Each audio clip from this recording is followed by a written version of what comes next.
Hello, everyone.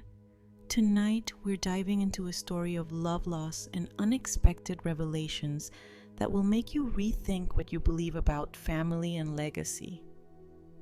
Imagine a situation where the person you thought would always stand by you. Your family begins to treat you as an obstacle to their own gain. You might think it's something that could never happen in your family, but sometimes reality surprises you. Now, before you get comfortable, take a moment to like the video and subscribe, but only if you truly enjoy the journey I'm about to take you on. And while you're at it, drop your city and time zone in the comments. I'm curious to see just how far this story has traveled. Now let's set the stage. Picture this: you've just buried your partner of 45 years. You're grief-stricken, unsure of how to proceed with life. Yet the moment you step away from the funeral, you hear words that will forever change how you see your family. Your son and daughter-in-law are already making plans for you, discussing your future without your consent. All you want is to grieve, but instead you're faced with the harsh reality that you might be nothing more than a burden to those you've loved and nurtured. Let's begin this journey together.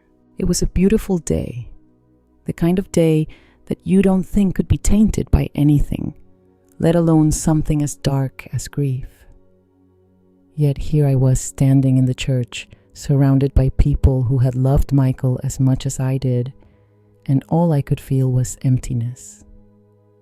The sky outside was the brightest shade of blue, almost mocking me with its calm, its peacefulness, a sharp contrast to the chaos inside me. The service had gone as expected. Michael's friends, colleagues, and family had gathered, paying their respects to the man they had known. A respected principal, a kind soul who had touched so many lives. But I was no longer able to feel the comfort that comes from being surrounded by loved ones. Instead, all I felt was the aching void where Michael used to be.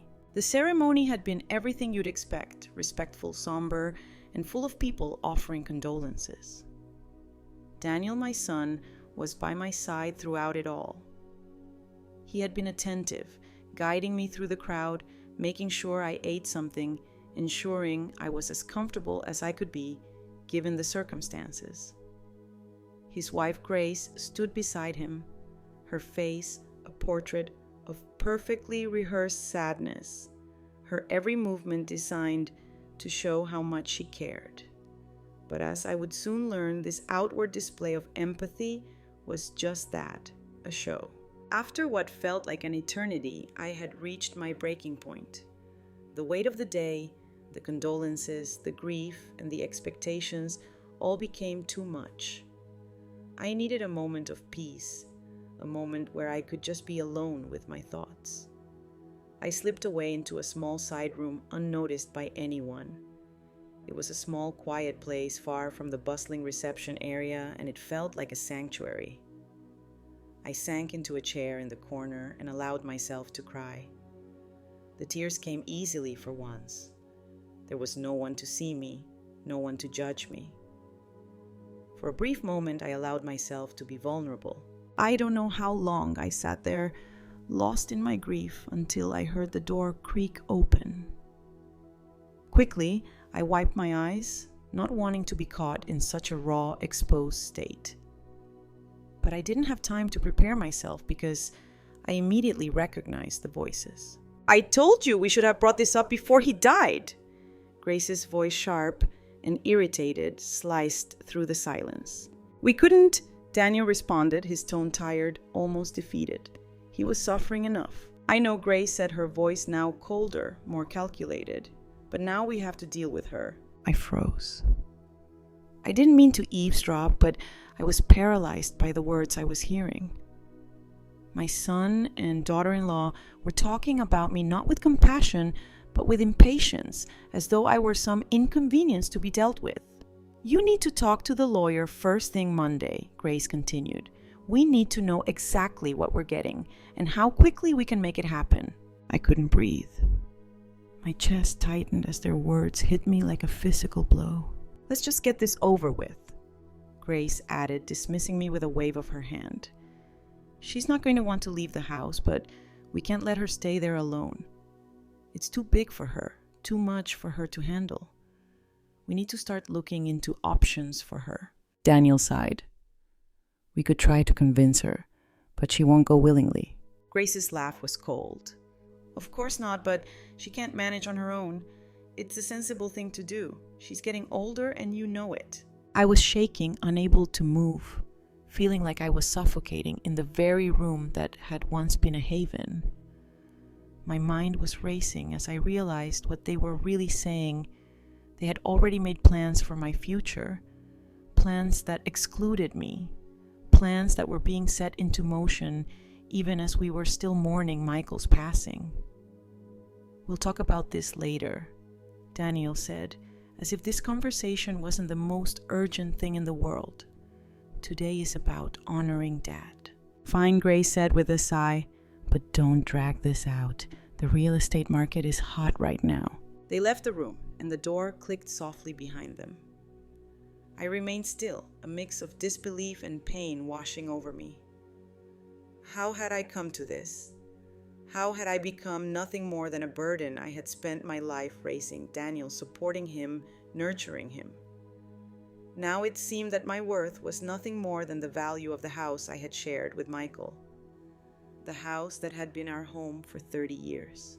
It wasn't until much later, when I finally stood up to leave, that I realized how much of an emotional toll this conversation had taken on me. I could barely keep my legs from trembling as I made my way back to the reception. I felt small, diminished. And all the while, Grace and Daniel were out there making decisions about me. Decisions that didn't include my voice. That night, I couldn't sleep. Every time I closed my eyes, the conversation replayed in my mind. I had been Michael's partner, his confidant, his equal for 45 years.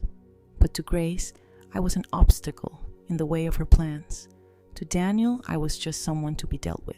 As I lay awake in bed, I remembered something Michael had said to me just days before he passed. We had been discussing finances, and he had squeezed my hand. His eyes filled with a serious intensity despite the frailty of his body. I've taken care of everything, he'd said. His voice steady even as his body had weakened. Don't worry about the future. I've made sure you'll be protected. At the time, I had brushed it off, thinking it was just his way of comforting me.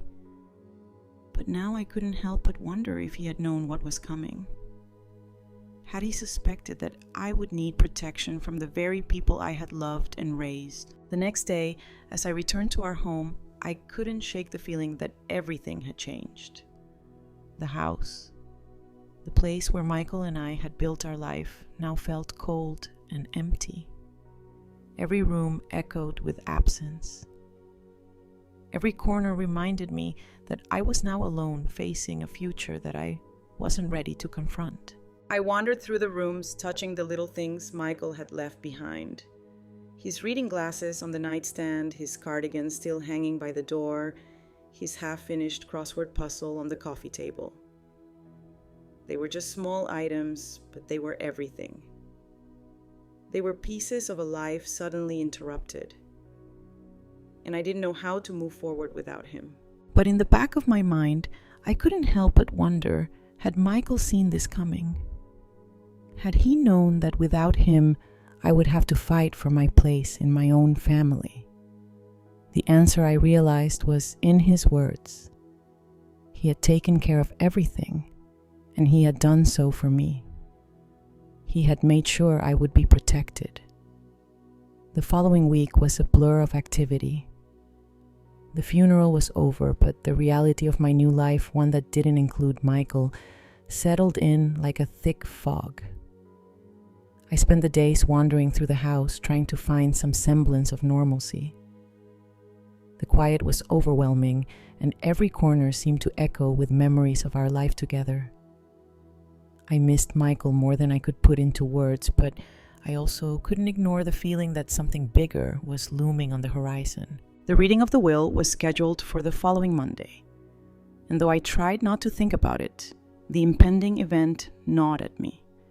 I hadn't spoken much to Daniel or Grace since the funeral, other than the occasional exchange of pleasantries. They had their own plans, their own lives to manage, and as I had learned, I was no longer their priority. The thought of what Michael had left behind, not just in terms of material possessions, but in terms of his love and protection for me, weighed heavily on my mind.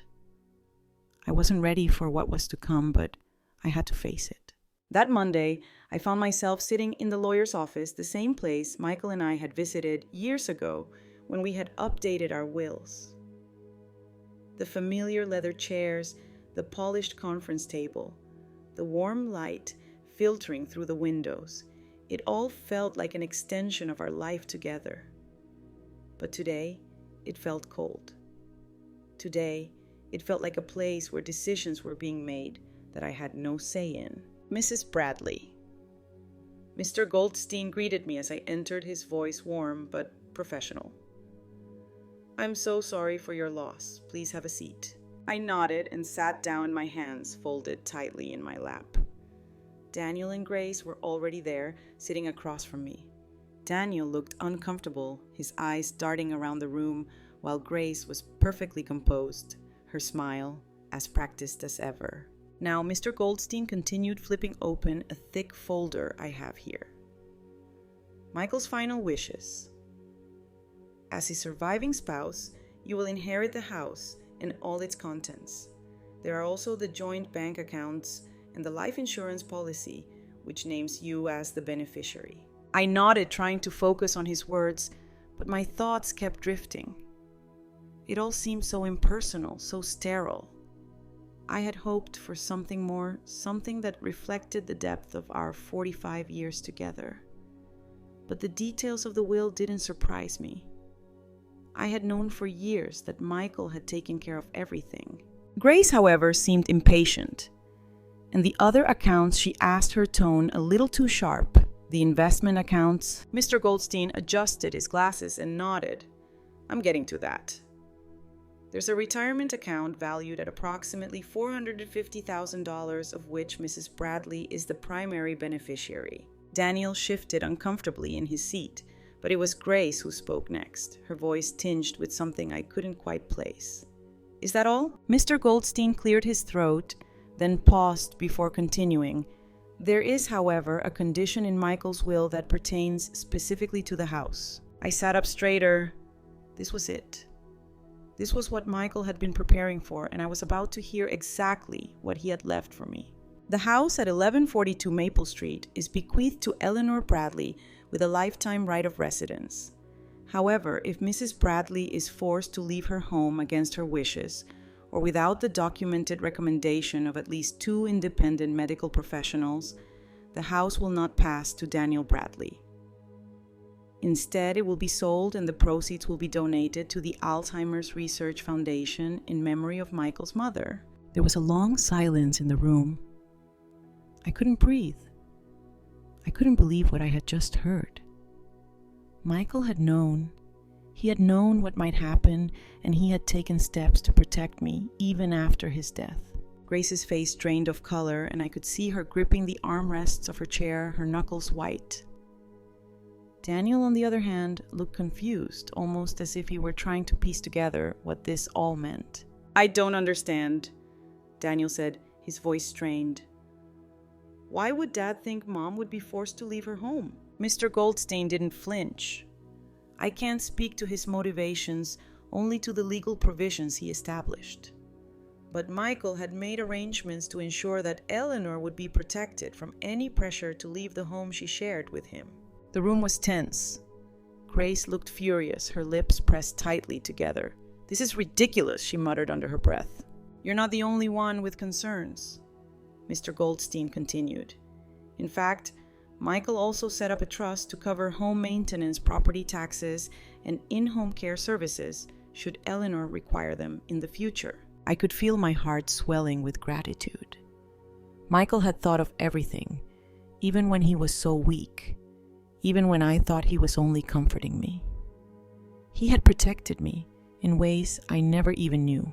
"I see," Daniel said quietly, looking down at the papers in front of him. He didn't seem as angry as Grace, but there was a hint of disappointment in his eyes. "There's more," Mr. Goldstein said, his voice now more somber. "Michael left personal letters for both of you." He handed an envelope to Daniel, then passed one to me. "Is there anything for me?" Grace asked, her voice now betraying her frustration. Mr. Goldstein didn't answer immediately, his eyes flicking to Daniel. "I'm afraid not, Mrs. Bradley." Grace didn't say anything, but I could see the bitterness in her posture, the way she tightened her grip on her purse. Daniel, too, seemed lost in thought as he stared at the envelope in front of him, his expression unreadable. I slipped my letter into my purse, not ready to read it just yet. "When is the reading scheduled?" I asked, my voice steady despite the turmoil inside me. "That would be up to Daniel," Mr. Goldstein replied. "He's been handling the arrangements, so it's his call." Grace stood up suddenly. "I should go. I have a charity lunch to attend." As she made her way out of the room, I felt a pang of something, disappointment maybe, or perhaps just weariness. I had known this day would come, but it still hurt to realize how much of Michael's legacy was now tied to money and property. I turned to Daniel, who seemed lost in thought. "I'll drive you home," he said quietly, but I could sense the distance between us now. He had always been my son, but now I wasn't sure where I stood with him. "I'm fine," I said, rising from my seat. "I'll drive myself." The drive home was slow. I wasn't sure where I was heading other than back to the house that had once been a home filled with life, laughter, and love. But now it felt like a prison. The reality was starting to settle in. My son and his wife had made their intentions clear, and it seemed like my future had already been decided for me. The house, the home I had shared with Michael, was no longer just a home. It was now an asset to be fought over, a bargaining chip in their pursuit of a life they thought they deserved. The following days felt like a blur. The tension in the air had settled into a persistent nagging discomfort that wouldn't go away. Every time I walked through the house, I could almost feel the walls closing in on me, the rooms that had once been a sanctuary now filled with a weight I couldn't explain. Daniel and Grace seemed to be maneuvering behind my back, their words sharper, their actions more calculated. They weren't being overt, but the subtle pressure was there, and it was growing stronger every day. I spent more time than I cared to admit, sitting alone in the living room staring at the fireplace, where Michael and I had spent countless evenings watching the flames flicker and dance. The silence felt unbearable, but in a way it was also a comfort. I wasn't ready to confront the reality of what was happening, but I couldn't keep pretending that everything was fine either. One afternoon, as I sipped my tea in the kitchen, I received a call from the home modification specialist that Sandra had recommended. The voice on the other end was kind and professional, but there was an underlying sense of urgency that I couldn't shake. "Mrs. Bradley," the woman said, "I just wanted to confirm our appointment for next week. We'll be looking at ways to make your home safer for you as you age, including installing grab bars in the bathrooms and looking into a first-floor laundry conversion." I nodded, even though she couldn't see me. "Yes, I remember. That sounds good." "We'll also assess the need for a medical alert system, and I can give you some recommendations on other safety features," she continued. "It's a good idea to plan ahead, especially since you've expressed a desire to remain independent." "Thank you," I said, trying to keep my voice steady. "I'll be ready." After I hung up, I felt a wave of determination wash over me. I wasn't ready to leave my home. I had lived here for so many years with Michael. And even now, after his passing, it still felt like my place. The thought of giving it up, of being forced into a situation I didn't want, made my stomach churn. I knew what Grace and Daniel had in mind. They had talked about it, discussed it in whispers behind closed doors. I had overheard enough to understand their intentions. They wanted me out of the house, out of the way. It wasn't about my well-being. it was about what they could gain from selling the property. They thought I was weak, that I would simply fall in line with their plans. But they had underestimated me. The following morning, I called Sandra again, this time with a clear purpose. I wanted to make sure that all the modifications she was planning would be enough to ensure my independence, even if Grace and Daniel continued to push for the move. After our conversation, I felt a sense of relief. The changes would be simple but effective. The grab bars, the medical alert system, the adjustments to the laundry room.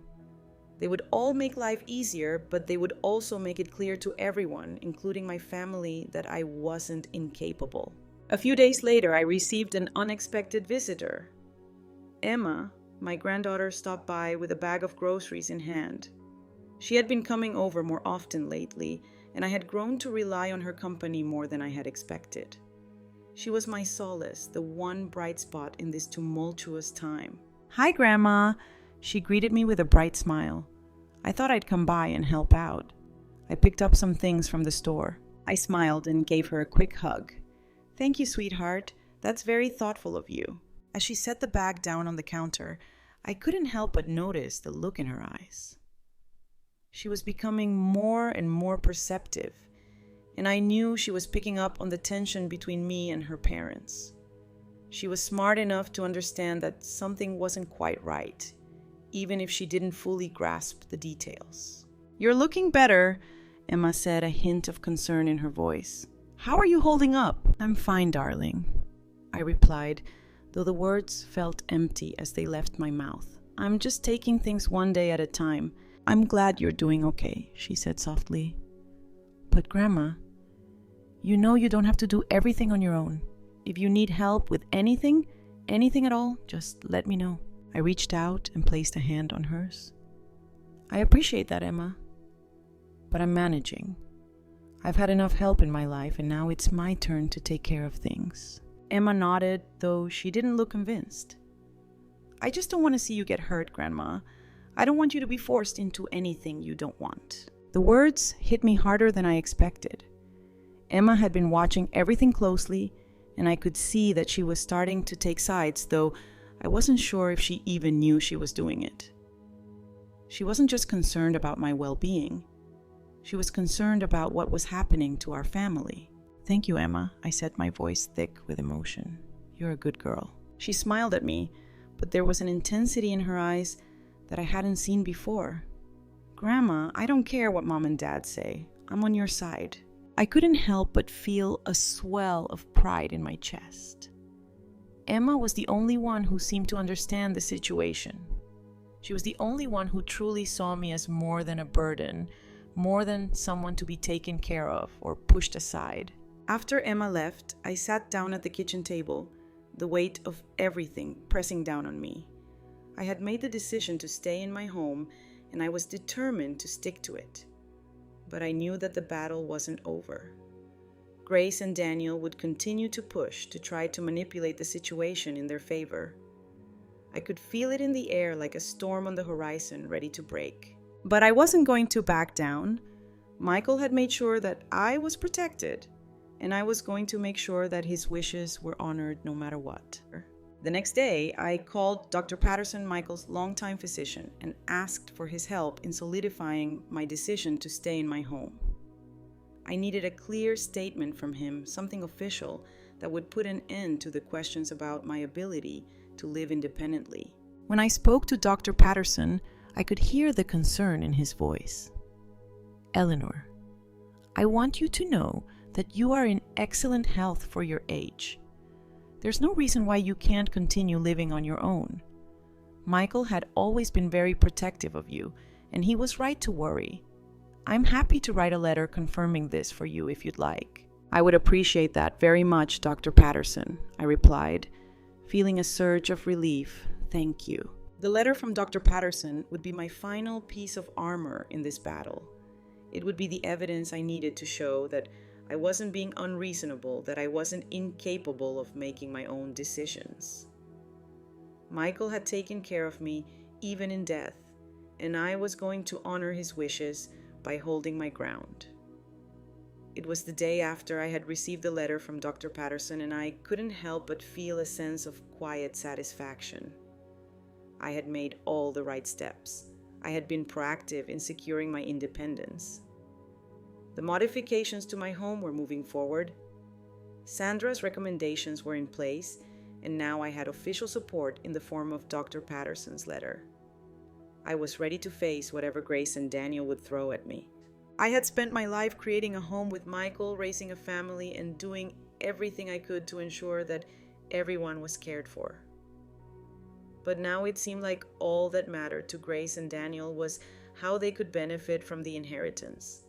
My independence, my dignity, those things didn't matter to them.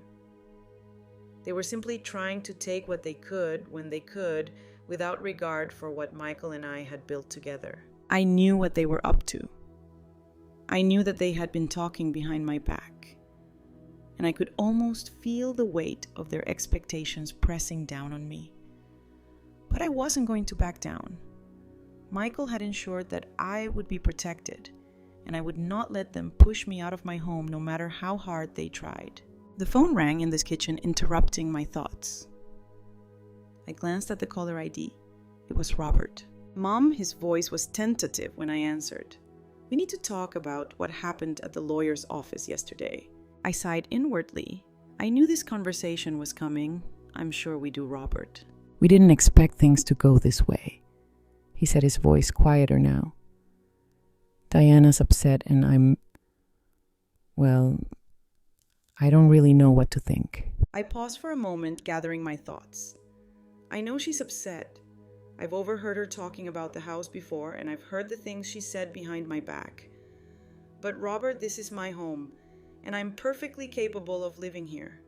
You have to understand that. "I do, Mom," he said quickly. "I understand that you want to stay, and I know this is important to you, but we need to consider all the options." "Consider what options?" I asked, feeling my patience beginning to fray. "Diana already has her mind made up. She's been talking about selling the house for months." "I don't know if it's as simple as that," Robert said. His voice strained. She's worried about you, Mom. She's worried about your health, and I think she wants what's best for you." I clenched my fists. What's best for me is staying in my home. Michael made sure of that, and I'm not going to let you or anyone else take that away from me. There was a long silence on the other end of the line before Robert spoke again, his voice softer. "I don't want to see you struggle, Mom. But I also don't want to see you make a decision you'll regret." "I'm not making a decision I'll regret," I said firmly. "I've already made up my mind, and I'm doing everything I can to ensure I can live here safely." "Okay," he said after a pause. "We'll talk about this again soon. I just don't want things to get worse between us." "We'll talk," I said, my voice cold. "But this is my decision, Robert." I hung up the phone and sat there for a moment, letting the silence settle around me. The conversation had been exactly what I had expected. Robert, ever the peacemaker, was caught between his loyalty to me and the pressure from Diana. But I knew where his heart lay. He didn't want to upset Diana, but he didn't want to upset me either. And at the end of the day, he knew what was right, even if he wasn't ready to admit it to himself. That evening, as I sat in the living room, I heard the unmistakable sound of footsteps approaching the door. It was Emma, my granddaughter. Her visits had become more frequent, and I couldn't help but feel a sense of gratitude for her company. She had become my greatest support, and her presence was a balm to my wounded heart. "Hi, Grandma," Emma said, as she walked in, a bright smile lighting up her face. "How's everything going?" I returned her smile. "Everything's fine, sweetheart. Just trying to keep busy." "Do you need any help with anything?" she asked, her voice full of concern. "I can help with anything you need." I shook my head, but the warmth in my chest grew. "I'm managing, darling, but I appreciate the offer." Emma sat beside me on the couch, her eyes scanning the room. "I've been thinking," she said, her tone thoughtful. "You don't have to be alone, Grandma. I know I'm only 16, but I could live here while I'm going to school. I could help out, keep you company." I stared at her in surprise. "Emma, that's very sweet of you, but you should be focusing on your studies, your future." "I know," she said, her voice steady. "But I can still go to school and help you. I don't want you to be alone." Her words struck a chord deep inside me. Emma was offering me something that I had never expected: support. She wasn't offering help out of obligation like Grace. She was offering it because she truly cared. And that in itself was priceless. "I'm very grateful for your offer, Emma," I said softly, my voice thick with emotion. "But you have your own life to live. Don't worry about me." Emma looked at me, her expression determined. "I'm not worried. I just want to make sure you're okay." I smiled at her, feeling the weight of the world lift off my shoulders just a little. "Thank you, darling. You're the best." Later that evening, I called Dr. Patterson again. "I wanted to thank you for your support," I said, my voice calm. "And I wanted to ask if there's any way you could help me prepare for the future. To make sure that I'm not forced to leave my home." "I've already provided you with a letter confirming your ability to live independently," Dr. Patterson said. "But if you need anything else, Eleanor, don't hesitate to reach out. I'll support you however I can." "Thank you," I said quietly. "That means a lot to me." As I hung up the phone, I felt a sense of calm wash over me. I wasn't alone in this fight. I had my family, my real family, behind me. I had Emma. I had Sandra. I had Dr. Patterson. And most importantly, I had my own resolve. I wasn't going to let Grace or anyone else push me out of my home. I looked around the room, taking in the familiar surroundings that had been my refuge for so many years. This was my home, and no one could take it from me. The following days were a blur of phone calls, quiet moments spent pondering, and brief encounters with Robert and Grace.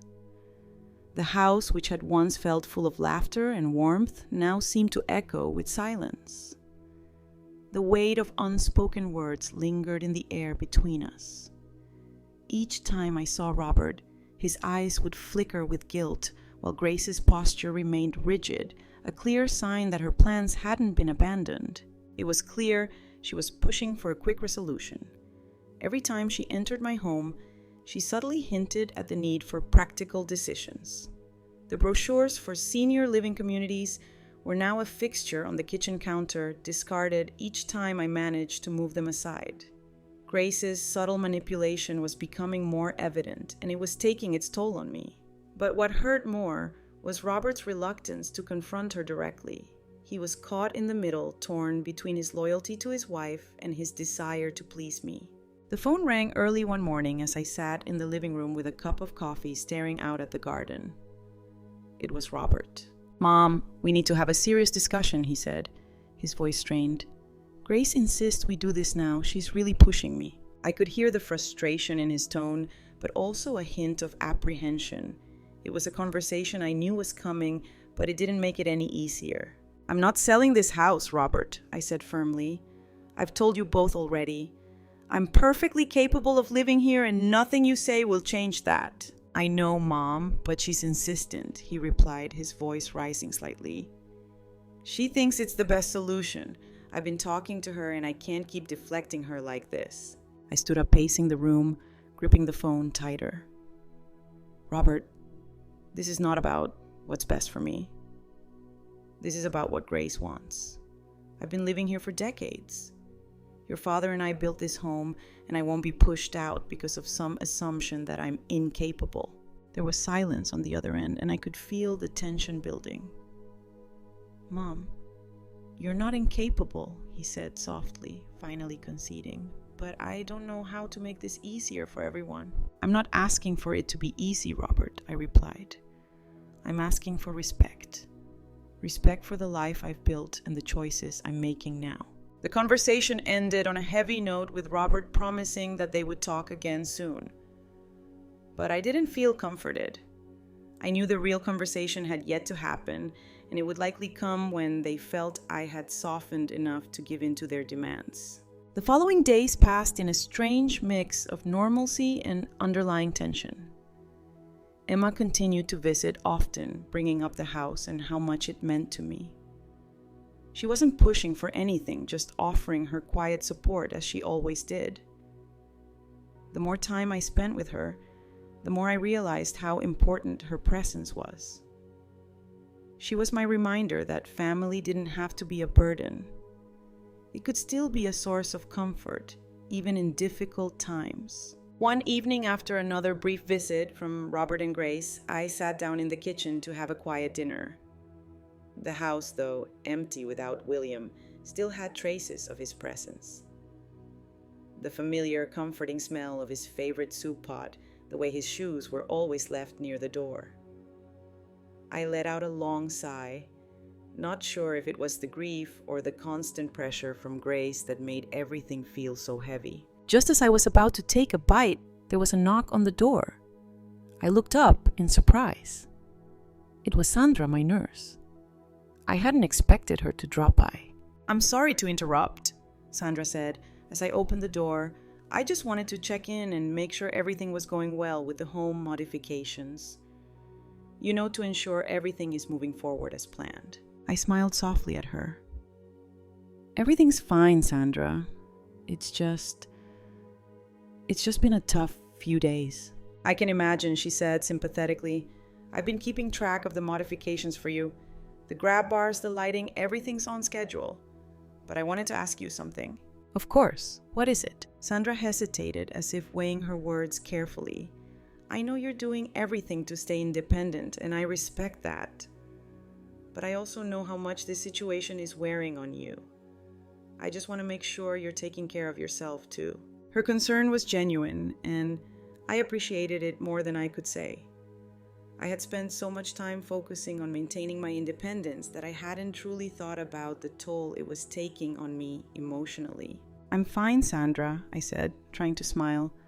"But thank you for looking out for me." Sandra nodded, but there was a knowing look in her eyes. "I'm here if you need anything, Eleanor. I just want you to know that." I watched as she left, feeling a sense of comfort in her presence. Sandra was more than just a nurse to me. She was someone I could trust, someone who had been there during some of the most difficult moments of my life. I knew that no matter what happened, I could count on her to offer support. The next morning, as I was sitting in the kitchen, the phone rang again. It was Robert. My heart sank. I knew this conversation would be the turning point. "Mom, Grace wants to meet today," Robert said, his voice tight. "She's insisting that we make a decision about the house now. We can't keep delaying this." "I'm not going to make a decision today," I said, my voice steady. "I've already made my decision. I'm staying here, Robert. You need to tell her that." "I know, Mom," he said quietly. "I'm not asking you to change your mind. But this is becoming a problem for all of us. Can't we just sit down and talk about it? Maybe find a middle ground?" "There is no middle ground, Robert," I replied firmly. "This is my home, and I'm not going anywhere." He sighed deeply. "I'll talk to Grace, but we can't keep ignoring the reality of the situation." "I'm not ignoring anything," I shot back. "I'm facing the reality of my life, and I'm not going to let anyone dictate how I live it." After hanging up, I sat in the kitchen for a long while, feeling the weight of everything pressed down on me. I was tired of fighting, tired of being judged, tired of the constant pressure to give in.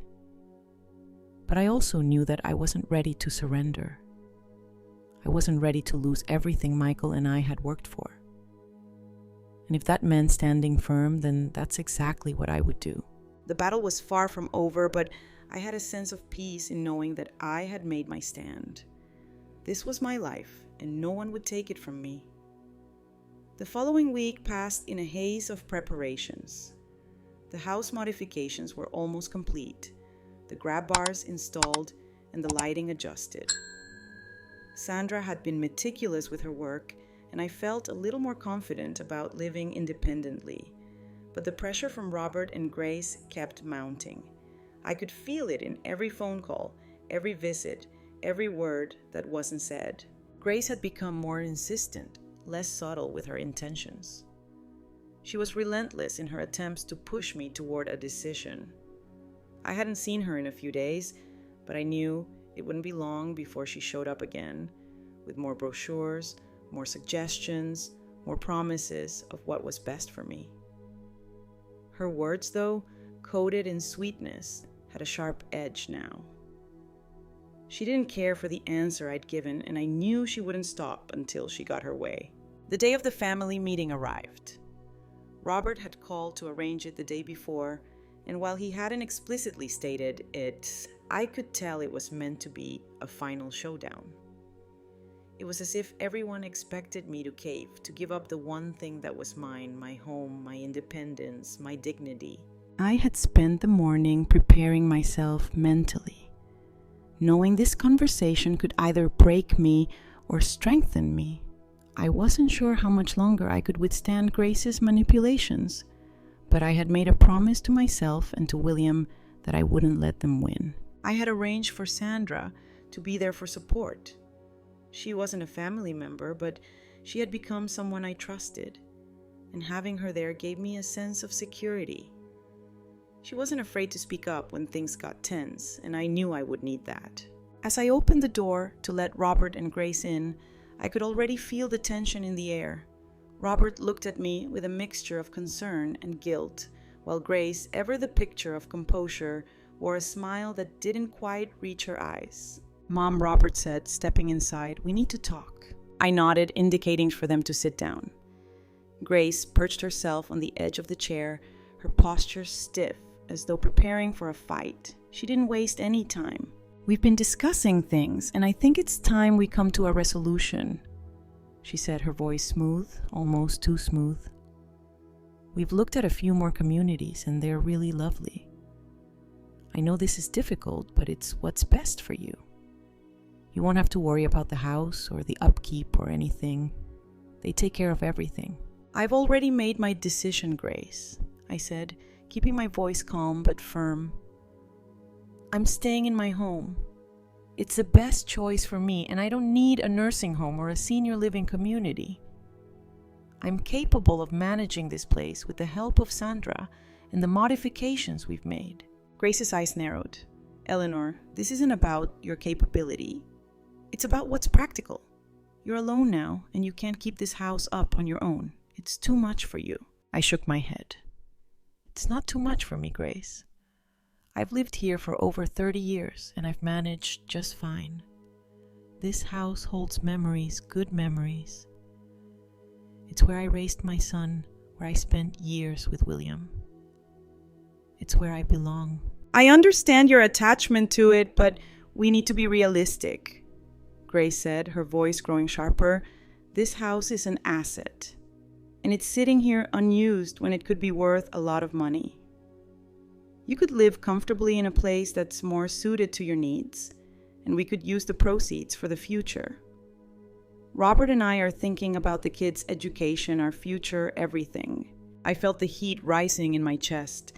The words were all too familiar now, and they made my blood boil. I wasn't a fool. I knew what she was trying to do. She wanted me out, wanted the house, and wanted me to move somewhere else so she could get her hands on the money. It wasn't about my well-being. It was about control. "That's not happening, Grace," I said, my voice steady. "I'm not going anywhere. I'm not selling this house for anyone, least of all for you. This is my home, and I won't be bullied into leaving it." Robert looked between us, his face strained. "Mom, you have to understand this is hard on all of us. We want what's best for you, but we also have to think about the future, this house. It's just too much." I saw Sandra shift in her seat, but she didn't interrupt. I knew she was waiting for me to find my voice, to say the words that needed to be said. And so I did. "Robert," I said softly, "you've already made up your mind, haven't you? You're not listening to me. You're listening to her. You're listening to Grace and her plans. But this is not about what's practical or what's best for everyone else. It's about what's best for me. and right now what's best is staying in my home. Grace's face flushed with anger, but I didn't flinch. I had said what I needed to say, and now it was up to them to hear it. "This isn't just about you," Eleanor Grace snapped. "This affects all of us. You're being selfish." I felt a surge of frustration, but I didn't let it show. Selfish. You're the one who's trying to make decisions about my life without even asking me what I want. This is not your choice to make, Grace. It's mine. Robert's face softened, but he didn't speak. Instead, he reached for my hand. "Mom, I love you, but we're all struggling with this. We need to find a solution that works for everyone." I squeezed his hand, trying to keep my emotions in check. "The solution, Robert, is that I stay here. The solution is that you and Grace stop trying to push me into a corner. I'm not a child. I'm not incapable. And I won't let you make me feel like I am." There was a long silence in the room. Grace looked as though she was about to say something, but she stopped herself. I could see the wheels turning in her mind. She wasn't used to being challenged like this, and it unsettled her. Finally, I broke the silence. "Look, I know you think I'm being difficult, but I'm not. I'm simply standing up for myself. This house, my life, my future, it's mine to control. If you can't respect that, then we have a bigger problem." Robert stood up slowly, his shoulders slumping. "I'm sorry, Mom," he said quietly. "I don't want to hurt you. I just want what's best for you, but I see now that I haven't been listening." I watched as he turned to Grace, his eyes filled with conflict. Grace's lips were pressed into a thin line. She wasn't giving up, but for the first time I could see the doubt in her eyes. "We'll talk more later," Robert said, his voice tired. "But for now, I think it's time to go." They left shortly after that, the door closing behind them with a quiet click. I stood there for a moment, taking deep breaths.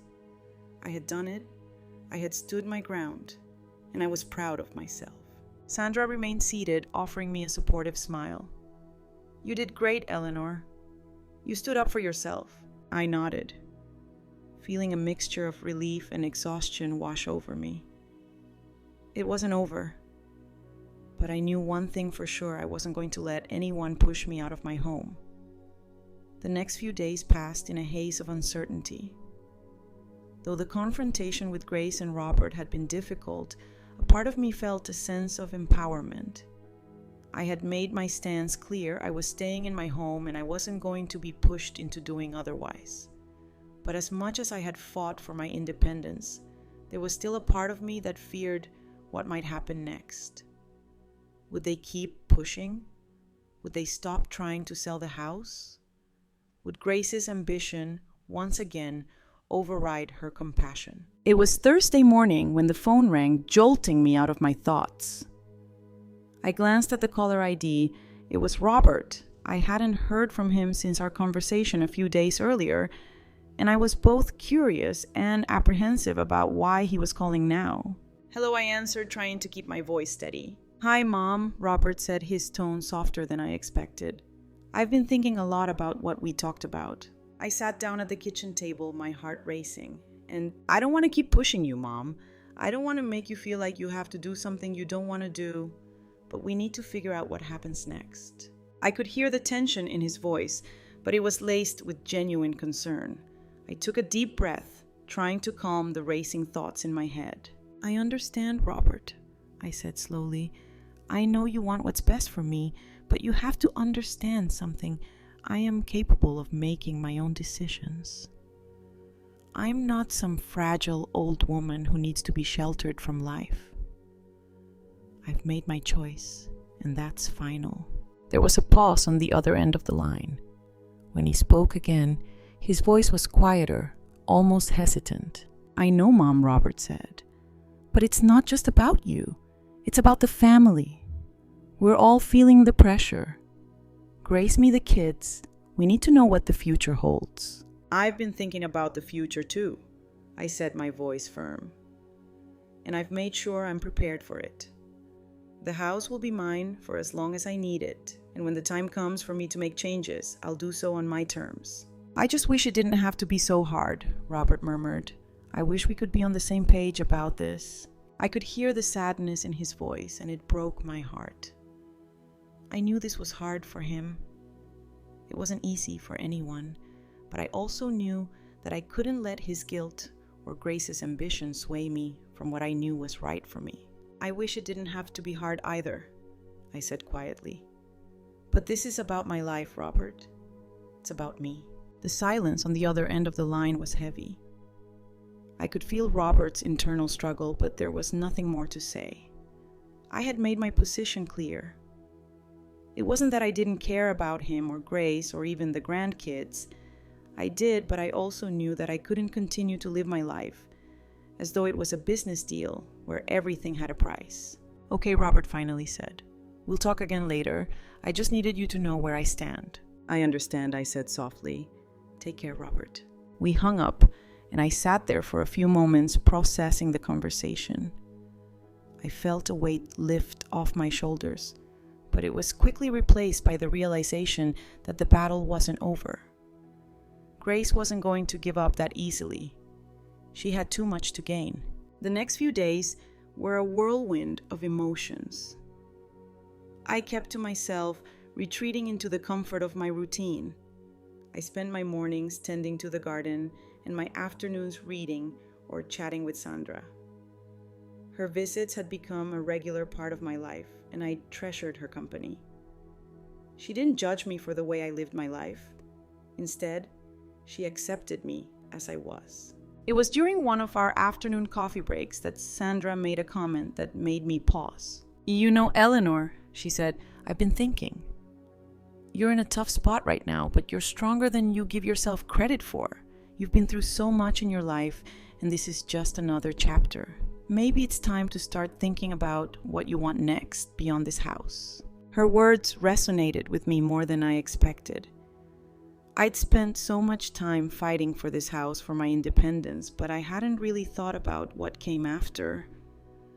What would I do with the next chapter of my life? That evening, as I sat in my favorite chair, I thought about Sandra's words. Maybe it was time to stop focusing on just surviving. Maybe it was time to start living again. The following morning, I made a decision. I called the local community center and asked about their adult education classes. I was surprised to learn that they had a pottery class starting next week. It wasn't much, but it was something. Something to occupy my mind and my time, something just for me. The phone call left me feeling strangely lighter, as though I had just unlocked a door to a world I had long forgotten. I wasn't just a wife. I wasn't just a mother. I was Eleanor Bradley, and there was still so much of life left to live. Later that week, Grace showed up at my door again, as I had expected. This time, she wasn't alone. Robert was with her, his face grim as though he knew what was coming. "Mom," Robert began, "we need to talk about the house." I took a deep breath, steadying myself. I knew it was coming, but I wasn't going to let it break me. "I've already made my decision, Robert," I said calmly. "I'm staying here, and I expect you and Grace to respect that." Grace's face tightened, and she opened her mouth to speak, but I raised my hand, stopping her. "No, Grace," I said firmly. "This is not up for debate. The house stays with me." Robert looked at Grace, his eyes filled with a mix of frustration and resignation. "Okay, Mom, but we just want what's best for you." "I know you do," I said, my voice softening. "But what's best for me right now is staying in my home." There was a long silence between us. I could see Grace trying to hold it together, but her mask was cracking. She wasn't used to being confronted like this, not by me, not by anyone. "I think we all need to take a step back," I said, my voice steady.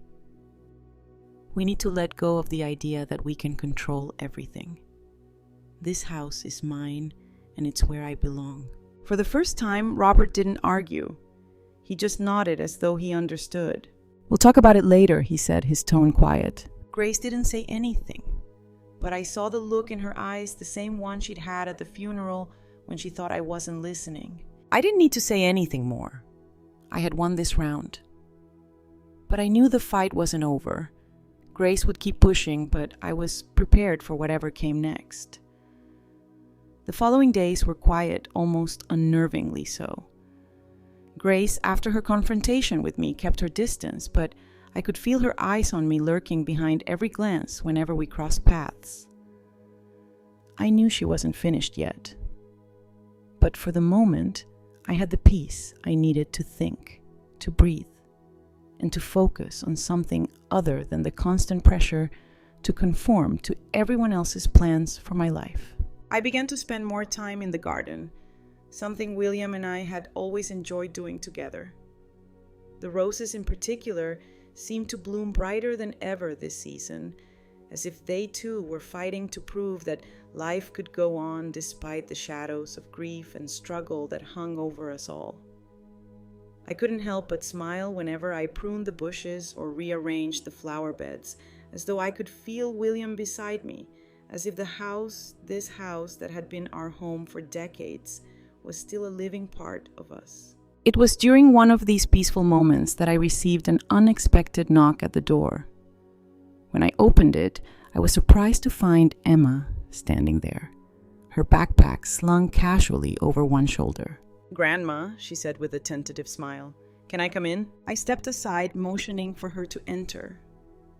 She was a teenager now, with an attitude that had started to shift in the past year. While she had always been the sweet, shy girl, I could see her becoming more independent, more confident. Still, she would always be my granddaughter, and I would always protect her just as I had when she was a little girl. "I just finished school early," Emma said, as she kicked off her shoes and dropped her backpack by the door. "I wanted to talk to you." I led her into the living room where we sat down together. There was a new maturity in her eyes that I hadn't seen before. She was no longer just my granddaughter. She was becoming someone I could confide in, someone I could lean on. "What's on your mind, Emma?" I asked, leaning back in my chair. I could feel my heart swell with a mixture of pride and love. My family may have been divided over what was happening to me, but here with Emma, I felt a sense of calm I hadn't felt in a long time. "It's about Mom," Emma began, her voice tinged with frustration. "I don't think she gets it, Grandma. She keeps telling me how hard this is on her, but she's not the one who's been left behind. I've seen how hard this has been on you, but no one seems to care. I just want you to know that I do. I care." I placed my hand on hers, feeling the warmth of her touch. It was a simple gesture, but it meant everything. "Thank you, Emma. That means more to me than you'll ever know." "I don't want to be a part of the mess," Emma said, shaking her head. "But I can't just sit back and watch this happen to you. I don't care if it's my mom or anyone else. I won't let you be treated like this." I smiled softly at her determination. In that moment, I realized that I wasn't entirely alone in this fight. Emma may have been young, but she had the strength of her convictions, and her loyalty to me was unwavering. I had no idea how the rest of this battle would play out, but having her on my side made me feel like I had a fighting chance. "You've always been there for me, Emma," I said, my voice cracking with emotion. "Even when your mom and dad aren't, you've been here for me, and I'll always be grateful for that." She smiled back at me, a look of fierce determination in her eyes. "We'll figure this out together, Grandma. I promise." Over the next few days, Emma and I spent more time together. She helped me with tasks around the house, cleaning the gutters, rearranging furniture, even gardening. We worked side by side, and during these quiet moments, I began to feel a growing sense of hope. Maybe the fight wasn't about winning or losing.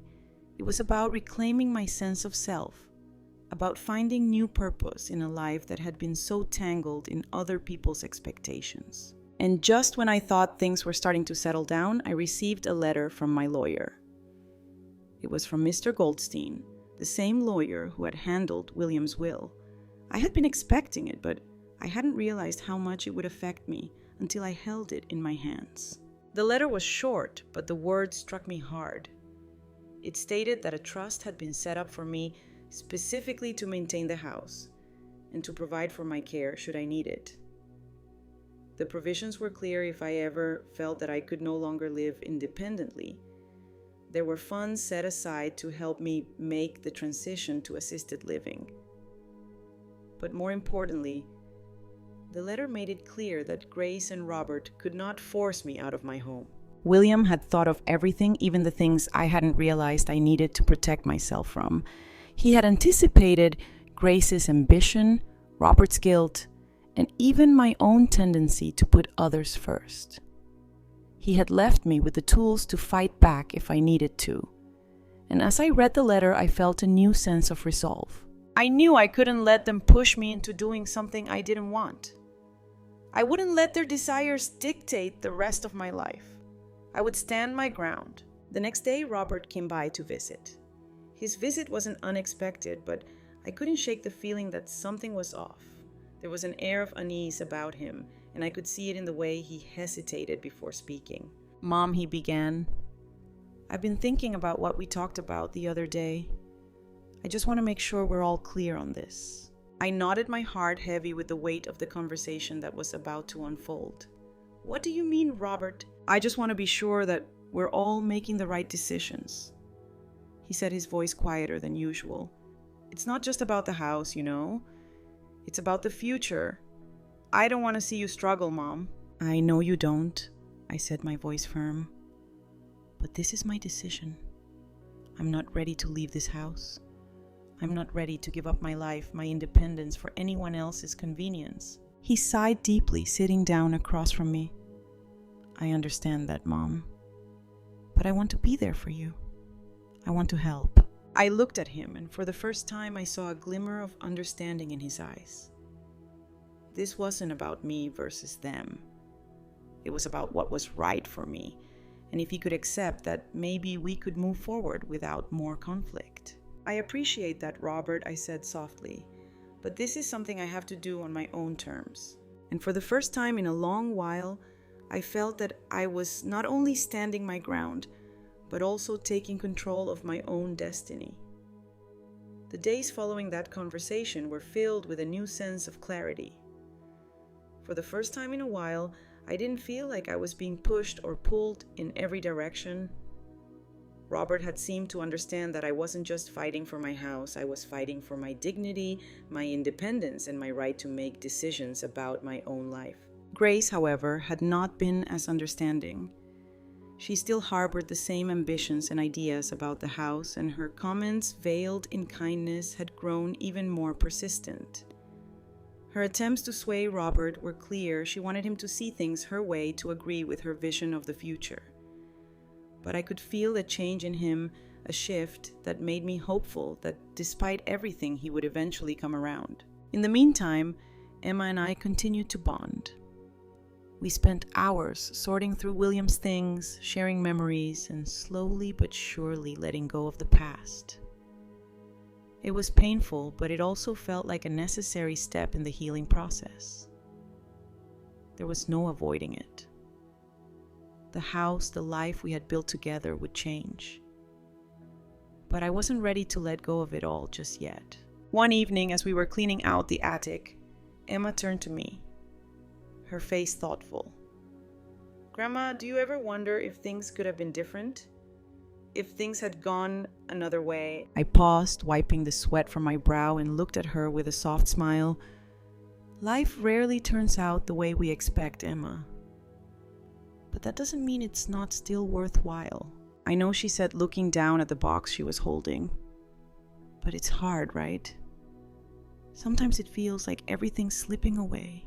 I put a hand on her shoulder, pulling her close. "It's not slipping away. It's changing, and that's okay. Sometimes change can be the beginning of something new."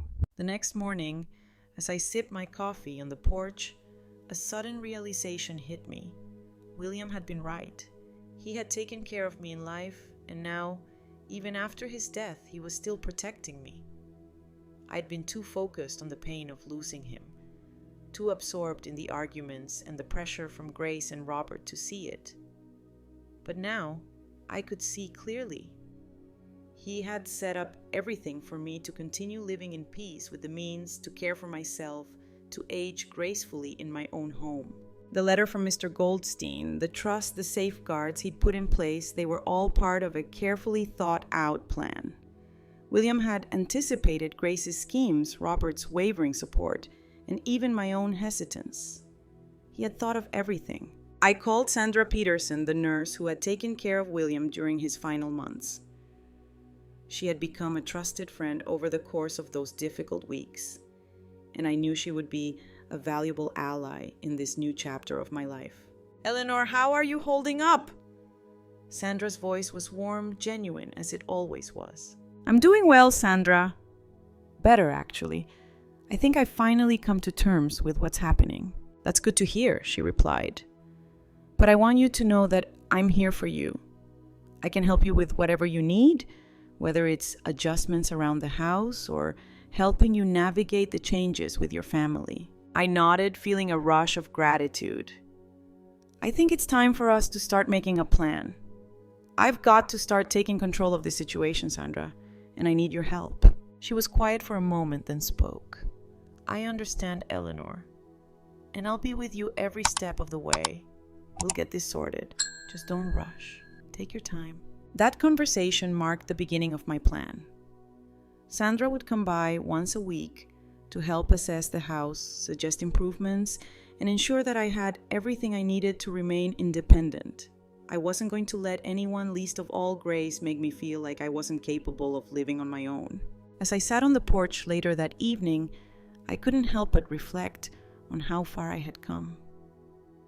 The pain of losing William was still there, but it no longer dominated my every thought. I had learned to accept that he was gone, and that in itself was an act of strength. But more importantly, I had learned that I didn't need to rely on anyone to dictate my future.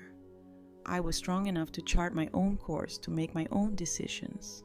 The battle with Grace and Robert was far from over, but now I had the confidence to face it head on. The tools William had given me, both financially and emotionally, were more than enough to ensure that I wouldn't be easily pushed aside. One afternoon, as I was preparing for another meeting with Sandra, the doorbell rang.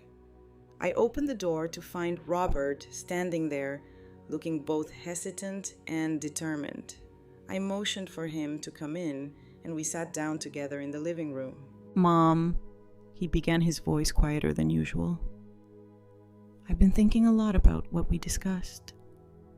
I know you've made your decision, but I just want you to know that I'm not trying to push you out of your home. I just want what's best for you." I looked at him carefully, seeing the conflict in his eyes. For the first time in a long while, I felt like he was seeing me, really seeing me not just as a mother or an obligation, but as a person. "I know you want the best for me, Robert," I said softly. "But what's best for me right now is living in this house. It's what William wanted, and it's what I want. I've made arrangements to ensure that I can stay here safely." His eyes widened in surprise. "You've already thought this through?" "I have," I said firmly. "I've got help. Sandra's going to help me make sure the house is safe for as long as I need it to be. And I have the means to do this on my own." Robert didn't say anything for a moment.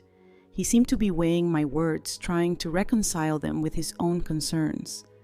Finally, he nodded slowly. "Okay, Mom. If this is what you want, I won't fight it. But I need you to promise me that you'll take care of yourself, that you'll ask for help when you need it." "I promise," I said, my voice thick with emotion.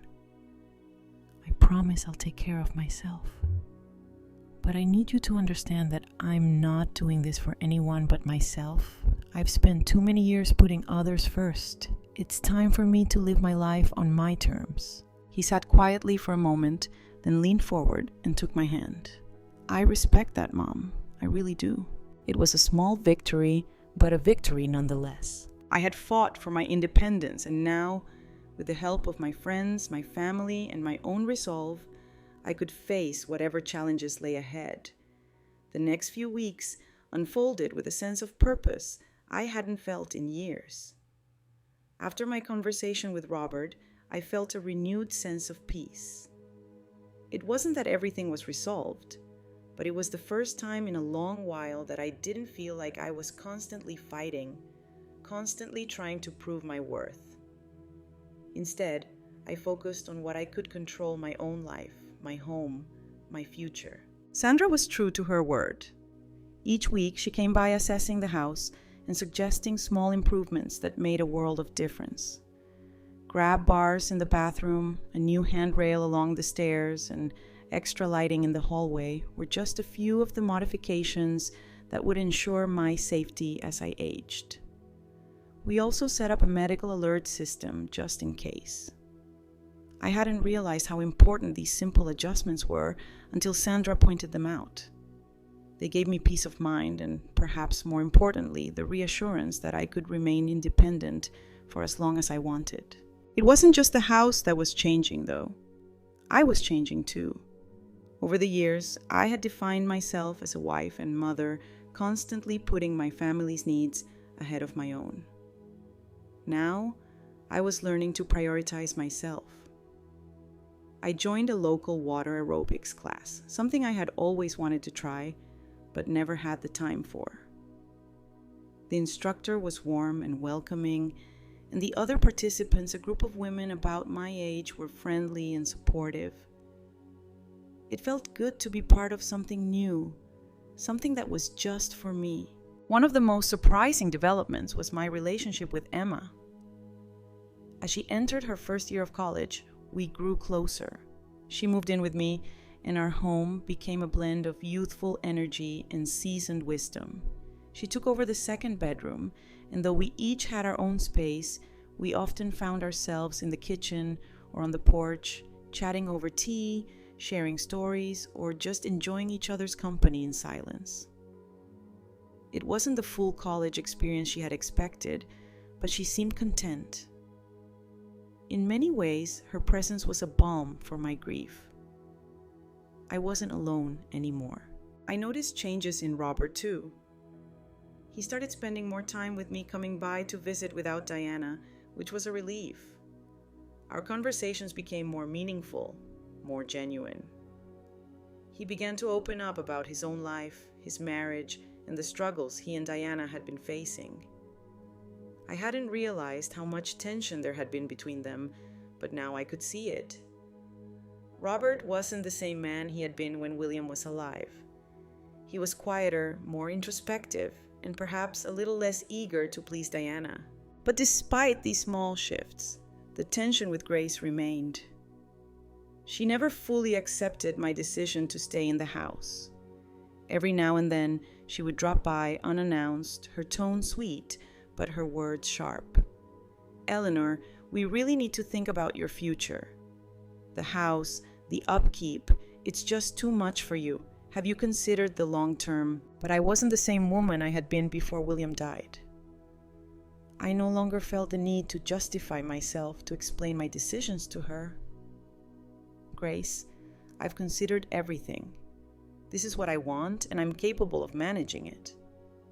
If you can't respect that, then perhaps we need to stop discussing it." Her face would cloud with frustration, but she knew I wasn't going to back down. There were no more compromises for me. This was my life, and I was living it on my terms. One evening, after a particularly tense exchange with Grace, Robert came over to visit. He sat down beside me on the porch swing, his face pensive. "Mom, I'm sorry for everything. For not seeing what you needed, for letting Diana push you around. I should have been there for you more." I looked at him, surprised by his sincerity.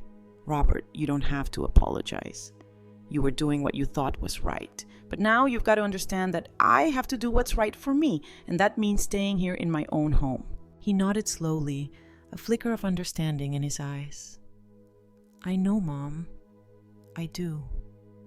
I've been thinking a lot about what you said about what William wanted, and I see now that he was trying to protect you. You've made a tough decision, but it's yours to make." That was all I needed to hear. The weight that had been pressing on my chest lifted, and for the first time in months, I felt free. Free to make my own choices, free to live my life without constant interference. The following months brought more changes, some expected and some not. Emma flourished in her new role, balancing her college life with helping me around the house. She even began working part-time at a local bookstore, something she had always dreamed of doing. I couldn't have been prouder of her. And then one sunny afternoon, as we sat on the porch, Emma turned to me with a thoughtful expression. Grandma, I've been thinking a lot about the future. You've taught me so much about strength and independence. I want to keep learning from you. Would you ever consider traveling, just the two of us? I blinked in surprise, not sure if I had heard her correctly. Travel? Where would we go? She smiled mischievously. Anywhere. Somewhere new. Somewhere we can both explore. We can start small, maybe take a weekend trip and see how it feels. What do you think? I laughed, a sound that felt foreign to me after so much time spent in sadness. I think that sounds like a wonderful idea. I've never been to places like Paris or Rome, but maybe we can start with something closer. A small getaway just to see what's out there. Her eyes lit up with excitement. Exactly. We'll start small and go from there. You're never too old to see the world. The thought of traveling again, of stepping outside my comfort zone, filled me with a sense of joy I hadn't expected. It felt like the first step toward truly living again, not for anyone else, but for myself. The next few months passed quickly, filled with quiet moments of contentment and the occasional adventure. I continued to make improvements to the house, and with Emma's help, we began planning our first trip. It wasn't a grand vacation, but it was the start of something new. Something just for me. Just for us. And as for Grace, well, she continued to try and exert her influence, but it was no longer effective. I had found my voice, my confidence, and I wasn't going to let anyone take that from me. The battle for my home was over, and I had won, not because of a legal clause or financial resources, but because I had the strength to stand up for myself. In the end, it wasn't about the house or the inheritance. It was about the life I had left to live and the freedom to make my own choices. And as I looked out over the garden William had planted with Emma by my side, and the promise of new adventures ahead, I realized that for the first time in years, I was truly at peace.